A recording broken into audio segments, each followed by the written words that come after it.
Welcome to 100 Yards Football this morning. I'm your host, Vincent Turner, and today we have a very, very special topic. And boy, I thought about this all day yesterday. It brings back a lot of memories, and boy, it brings up a good conversation. And I'll be honest with you today, I hope we shock the world with this. Why is Florida State called Defensive Back University? The top of the clan. And I say I'm very blessed. God has blessed me with a gentleman who started this, who's behind this, DBU. Now, it's a lot of argument out there that LSU, Michigan, even Georgia. But we're talking about in 2022, right now at this moment, in May, Florida State is considered the defensive back university in the world. It's far. It's putting DBs in professional football. So, to my producer, Logan Landers, for making it happen this morning. Thank you. But for further ado, who can support the argument? Perry Mason. Why is Florida State considered defensive back university number one? My man. Well, it started with this. We got to get the whole nation. We got to get the whole nation on board. One nation under a groove. Getting down with all the funky bits. There's no other school. And if you're not convinced, you should be convinced today. My man. Bobby Butler. Go ahead, sir. And this Vincent is not to take away from any of the great players at any of the other great universities out there.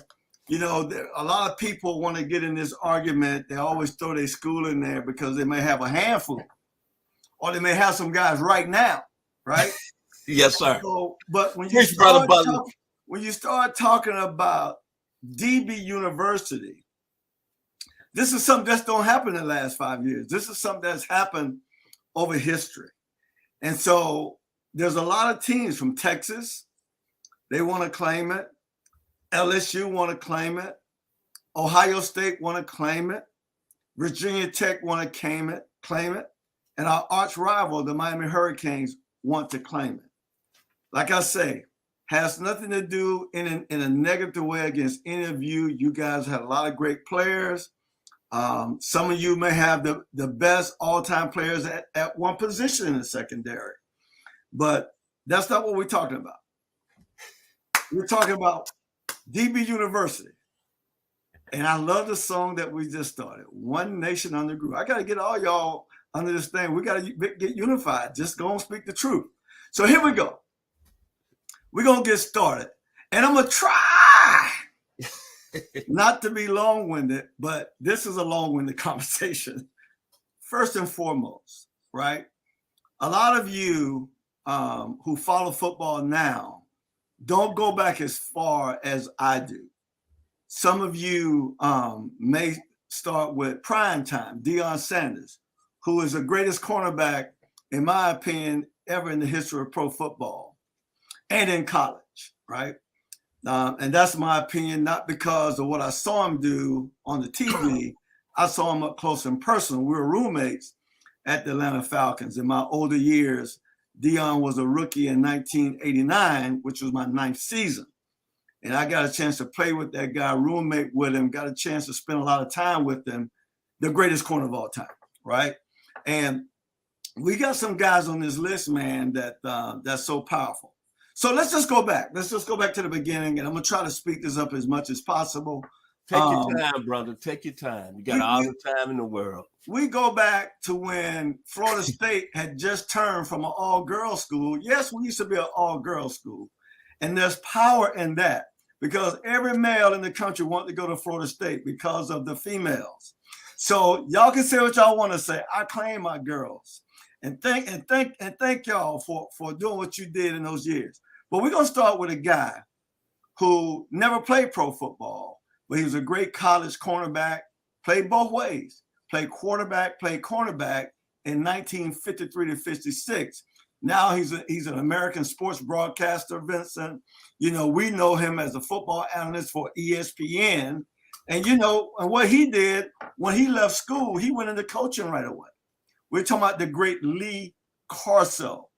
It begins back in 53, y'all. And I don't think Miami can talk about 1953. I don't think LSU or Texas can talk about 1953, right?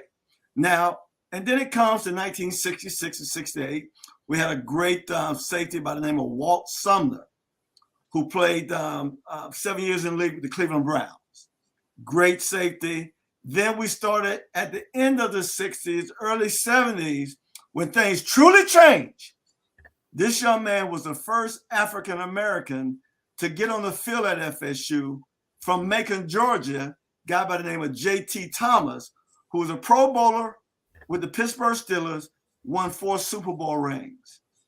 We're talking about DB University. He also had a teammate at Florida State that came out the same year with him named Eddie McMillan, who was a 4th-round draft choice of the Seattle Seahawks from Tampa, Florida. Eddie was smooth, y'all. Eddie was smooth. I call him killer, you know, because he had great feet, right? And y'all know how I like to think about cornerbacks with great feet. Eddie was smooth. He had a 6-year career, played with the Rams, the Seahawks, and the Bills. And then we get down to a guy who I got to know because when I came in the league in 1981, he was a true veteran, all-pro safety for the St. Louis Cardinals. A lot of people don't know about this man, but he had a 10-year career with the St. Louis Cardinals, a guy by the name of Lee Nelson. Great safety in the National Football League. Then there's another guy that I played with, smart, intelligent, 4.3 40 out of Tampa, Florida, guy by the name of Nat Terry. We call him Blade, played for the Detroit Lions. And then there was another guy, a corner, who at that time was the smoothest guy Vincent ever come out of Florida State. Guy by the name of Gary Wolford, played with the New York Giants. Smooth. They call him smooth. He was fundamentally sound. And then the young man that I played with, who showed me the way, 5'9" on a good day, 185 pounds. And let me tell you something, ladies and gentlemen, one of the most explosive cornerbacks of all time, played 8 years for the New York Jets, all pro, Mr. Bobby Jackson. He was a senior my freshman year, showed me the ropes, taught me how to do it. And then, of course, I came out first round in 1981, followed by a guy who backed me up. Now, I want y'all to listen to this. Here's a guy who was never, he started one game because I was hurt my sophomore year from Miami. Big guy, 6'2", 200 pounds, 4.3 40, you know, but he was my backup. And he ended up getting a tryout with the Detroit Lions and was a mainstay. He was a starter for the Lions, young man by the name of Hector Gray. Then we had Harvey Clayton play for the Steelers. Then we had Martin Mayhew, who was drafted by the Buffalo Bills. And after he played with the Bills for a year, he ended up with the Washington Redskins, right? Had a 10-year career with the Redskins in Tampa Bay. Martin Mayhew, cornerback out of Florida High, right there in Tallahassee. Martin Mayhew became the general manager of the Lions in 2008 to 2015. And now he's the general manager for the Washington Commanders right now. So we're talking about great NFL right here. And then we have the one. They call him Prime Time. Some people call him Neon Dion. Came out first round pick in 1981. You know, y'all know his story. I don't have to go into it. He's an NFL Hall of Famer. Followed by another young man who played with Dion named Leroy Butler, who was getting ready to be inducted in the NFL Hall of Fame this summer. Green Bay Packer great. Played corner and safety at Florida State. So he can do it all, y'all. He's going to be an NFL Hall of Famer this summer. And who also played along with those guys, a guy by the name of Dedrick Dodge. A lot of people don't remember Dedrick Dodge, Vincent. Dedrick played for the 49ers. He was a Super Bowl ring winner. He was Super Bowl champ, you know, played 8 years for the 49ers. And then we have the one who's the next guy to go in the NFL Hall of Famer. Now, he's going to go in a little later because a lot of people don't see him that way. But I'm telling you, his numbers say different. He's the only man in NFL history. He's a first-round draft choice by the Green Bay Packers, by the way. He's the only man, DB in NFL history, with 50 interceptions who's not in the NFL Hall of Fame. So he's the next guy up, my man, Mr. Terrell Buckley from Pascagoula, Mississippi. He one of your boys, Vincent. And so we had him, and right behind him, we had a young man named Clifton Abraham out of Texas. And Clifton Abraham was no joke, y'all. Clifton Abraham was one of the best cornerbacks to come out of FSU. Then we have Devin Bush Sr., first-round pick of the Atlanta Falcons in 1992. Hey, listen, man. Had they started Devin Bush in the Super Bowl against Denver back in the first Super Bowl that the Falcons played in, it might be a different story today. It was a very controversial event that happened the night before the game. And I thought they should have started Devin. He would have turned the mother out. I'm telling you right now, he was from Miami. He was born for that. So anyway, the great Devin Bush. And then we had the dog. See, a lot of the cornerbacks, Vincent. See, one thing about FSU corners, there's a few things we possess. And here's what we possess. Speed, footwork. We lay hands on people at the line. That's a given. We don't bail, Vincent. We lay hands. Every DB corner that come out of FSU gonna lay hands on you. I'm telling you right now. It's just what we do, right? And Vincent, a lot of us were quarterbacks in high school. We were white-collar football players in high school. And what that means, ladies and gentlemen, that when we were in high school, you couldn't hit us in practice. We were special. That's most cornerbacks that come out of FSU. But this one right here was a dog. He was a blue-collar player from the time he was a little kid. His name is Corey Fuller from Ricketts High School in Tallahassee. He's on the Florida State staff right now. 10-year veteran for the Minnesota Vikings, Baltimore Ravens. He was that dog in the room. He was that Mel Blount in the room. He was that Ronnie Lott in the room. He was all that at corner. He was that dog. The great Corey Fuller. And then, Vincent, we had another Corey there at the same time who played 10 years in the NFL, played for the Cincinnati Bengals. Corey Sawyer from Key West, Florida, special cornerback, Cincinnati Bengals. And then we had another little dog. His name is Tay Cody. See, a lot of y'all don't forgot about these guys. A lot of y'all forgot about them. But guess what? We ain't forgot about them. We ain't forgot about them because they're history makers at FSU. Tay Cody played in the league, played for the San Diego Chargers. And then we had another guy. I'll never forget, Vincent. I went to an FSU game. I went there to see Miami and Florida State play. It was the day before we played the Vikings in Atlanta. I chartered a plane, me and some players. We flew down from Atlanta down to Doak Campbell to see this great game against number 2 Miami and number 1 FSU. There was a lot of NFL ball players on the field that day. But when I saw this young man in warm-up, see, Vincent, it don't take much for me to evaluate somebody. I looked at him warm up, and I turned to one of my old FSU teammates, the great safety named Monk Bonasart. And I say, Monk, who is that guy number 2 right there? He said, oh, that's just Samari Rowe.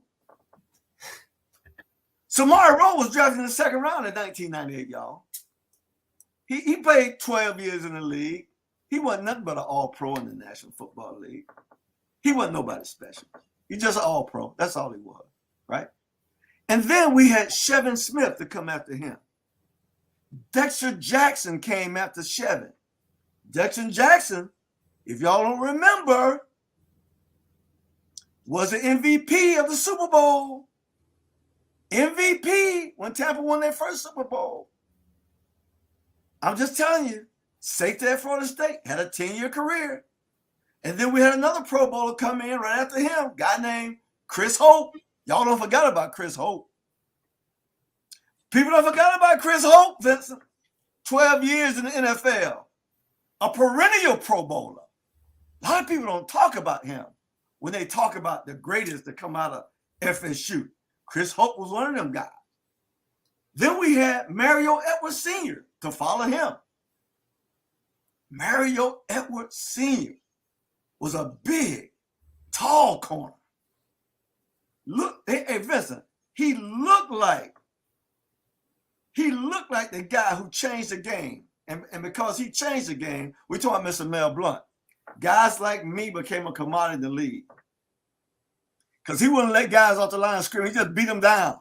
Mario Edwards looked like that.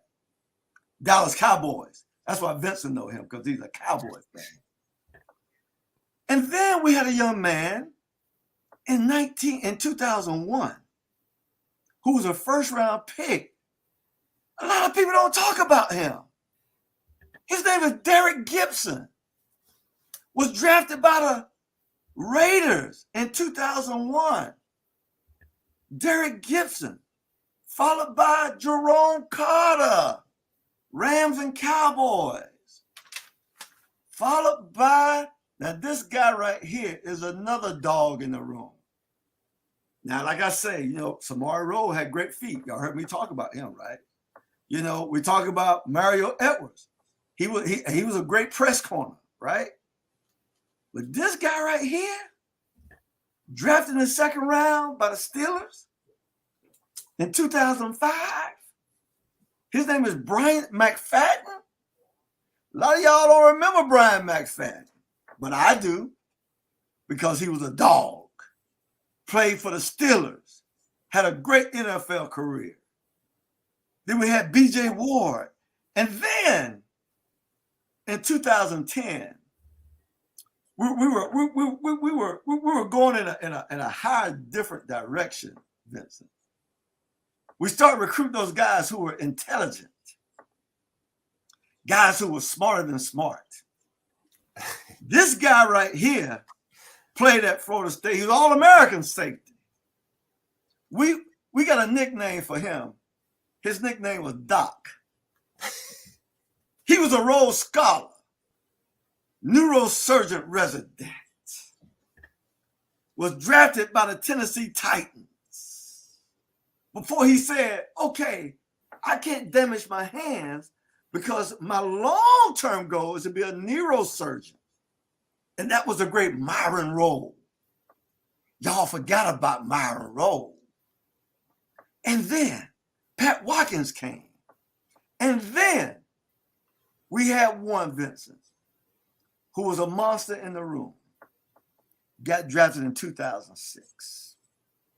Vincent, this young man, 6'3".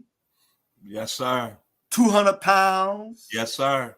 He's from Tallahassee, played at Lincoln High School, 4-time Pro Bowler, right?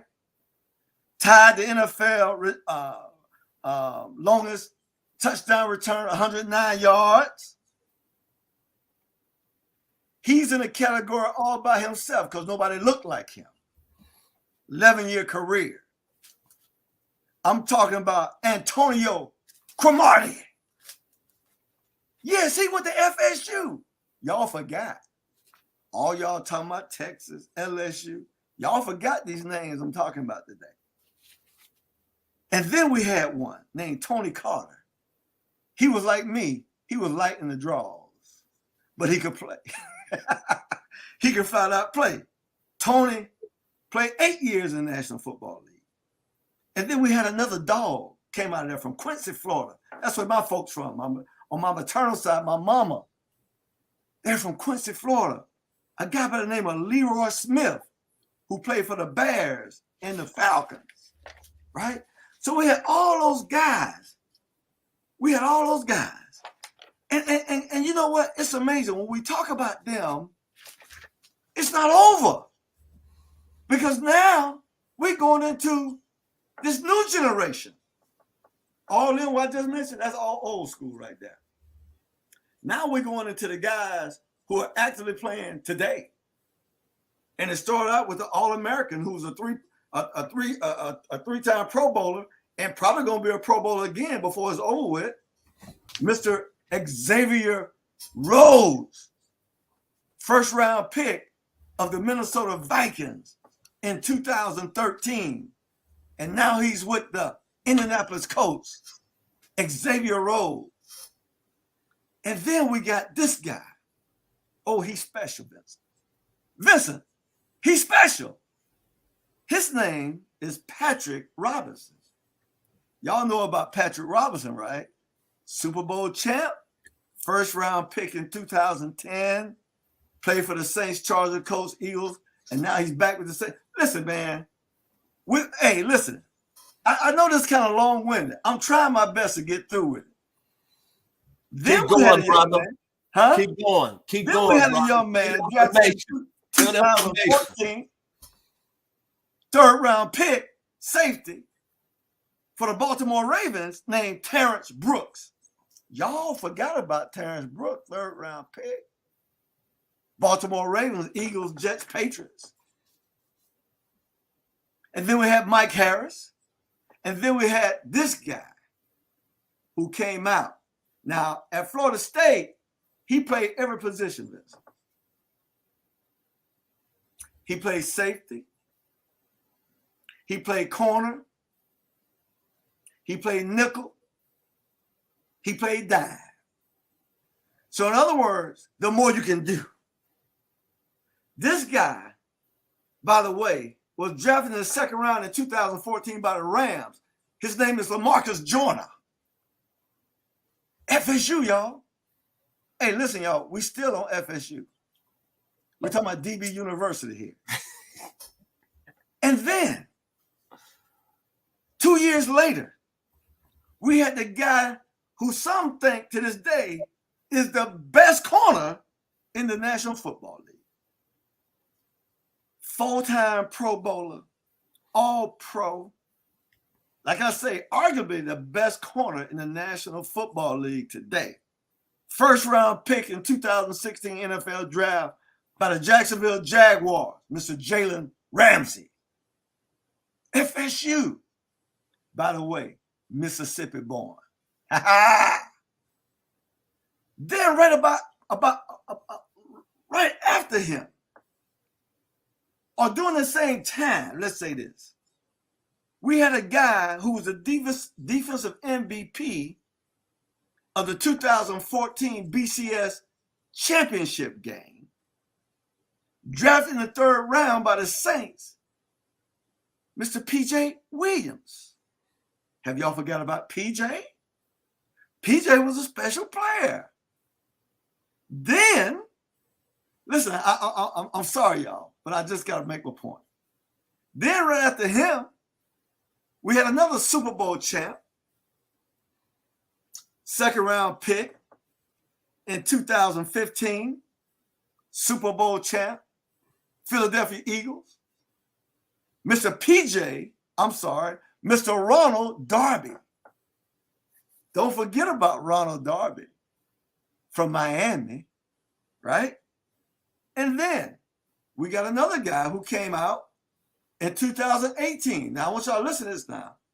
This guy can arguably be the best safety in the NFL right now. Oh, y'all forgot about him. Drafted first round, 2018 by the Chargers, Mr. Derwin James. Hold on now. We ain't finished. See, some of y'all done gave other players by now. That's why we DB University, because we still going on. And then we had Javion Elliott to come out. Then we had Tavares McFadden to come out. And then we had this guy, Marcus White, to come out, Cowboy fan. Then we had Trey Marshall to come out. And then we got another young man who's playing with the Los Angeles Chargers alongside Derwin James, who I think it's just a matter of time before he checked the All-Pro box. His daddy was a great NFL player. His daddy, Asante Samuel Sr. Now we're talking about Asante Samuel Jr., who was drafted in 2018 in the second round by the LA Chargers. He's making noise. He's making noise, coupled with Derwin James in that secondary. Hey, listen, y'all. We got a lot of great DBs that come out of FSU. And here's the thing. We're not finished yet. I'm just telling y'all, the team is down. You know, we're trying to get our step back in the national headlights. We're trying to get back in that groove. But one thing ain't changed. DB University is still going strong. And it ain't going to change. So people say, why? Why? Here's what we have going for us. We can recruit any DB in the state of Florida. From Miami, well, let's say to Key West. Because Corey Sawyer is from where? Key West. And if y'all don't know this, Key West like 2.5 hours, almost 3 hours south of Miami. So Key West is almost like an island on itself. That's in America, right? So we recruited Corey Sawyer out of Key West. We recruit people all up Miami-Dade County, Broward County, Brian McFadden, all those guys.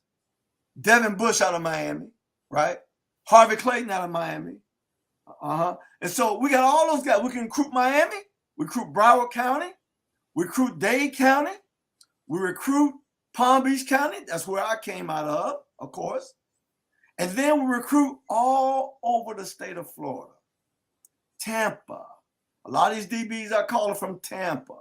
Some of them are from little hidden places in Florida, like Palatka. Y'all don't know about Plant City. All them little hidden spots, football towns, right? And then we got another power going for us. We can recruit the whole state of Florida, but we recruit South Georgia, Valdosta, Cairo, Georgia. We recruit Alabama, South Alabama. Jameis Winston from Alabama, y'all. He didn't roll Tide. He didn't roll Tide. That's what he did. And then we get Mississippi. Jalen Ramsey is from Mississippi. T-Buck, Terrell Buckley, the next NFL Hall of Famer, is from Mississippi. So we can recruit all the southern states, all in that corridor right there. Talking about Pensacola, talking about all that around there, right? And so, guys, we do a great job there. And so, ladies and gentlemen, that's why we are considered DB University, because of the history that go back before most of you guys were born. That's still going on fresh today. Vincent, I rest my case. I wish I had my gavel. Knock my gavel down. I rest my case. Brother, I've been knowing you for a good 2.5 years. And all the videos we did here on 100 yards football, I would clearly say this was the best one you did that I've enjoyed. Awesome. And I know people, once they see this video, you have shocked the world. There's going to be some copycats out there that's going to come behind and put their case. Right. But the reason I chose this topic today, because I know your heart, your soul, your lifeblood, and this is what born you into this great game of football. Defensive back university at Florida State. Now, when I think about Florida State and DBU right quick, is that I look at the coaches that came along. Mickey Andrews. Yes, sir. Mark Stoops, Jeremy Pruitt, Charles Kelly, Jack Stanton. Now, that was some heavy hitters. Yes, sir. Then This is what clarifies me with Florida State. Quantity, quality, longevity. Absolutely. I don't have to say no more. Absolutely. Absolutely. Quantity, quality, longevity. Final words, my brother, about the great Florida State. And as today, we're going to proclaim Florida State as defensive back university. Well, I'm proud of my university. First and foremost, I think, even where we are now, I'm still proud at the process that's going on in Tallahassee right now. I think Coach Norvell is the guy in charge to get it done, right? I pray that the people at Florida State have patience and give them time to get it done, right? We can't be flipping coaches every other year. I think this guy, he's proven himself. Now we got to give him time to prove himself in Tallahassee. And the glory will come back. But with what we've done in the history of our school, you can't deny our school history when it comes to this great game of football. You can't deny our accomplishments as a team. You can't deny our accomplishments as far as DB University. I mean, the proof is in the pudding, right? And so it's factual. We have evidence and to back that claim up. And so it is what it is. And I'm so thankful to be a part of it. Special thanks to our producer, Mr. Logan Landis, for making it happen today. It's been a lot of great videos that I've been a part of, that I've done, that I've seen since I've been here in the great city, Metro Atlanta, Georgia, since October 1996. But you know what? That's why I love the game of football, because I know everybody right now wants to be in the moment with Georgia, with Alabama. But man, the game is really about the 60s, about the 70s, and about the 80s. All these great players, man, they need their story told too. Right. From this young man in front of them, because they are what college football is about. I'm sorry. That's where it started. And the thing about Florida State, the only thing I can say is like the great Freddie Mercury, lead singer of Queen. We will rock you. We will rock you, Florida State. That's right. I don't have no argument. As much as I want to go against him, he got me today. And everybody watching 100 yards of football, because Florida State, they've put out some great defensive backs, man. Yes, sir. And look at the longevity. From this young man here, first round pick in 81, to now, it's no argument. Jalen Ramsey is the best corner in the game. If you like the video, please be blessed. Tell 100 Yards Football. We should appreciate you. Thank you, and enjoy the rest of the week. Many blessings.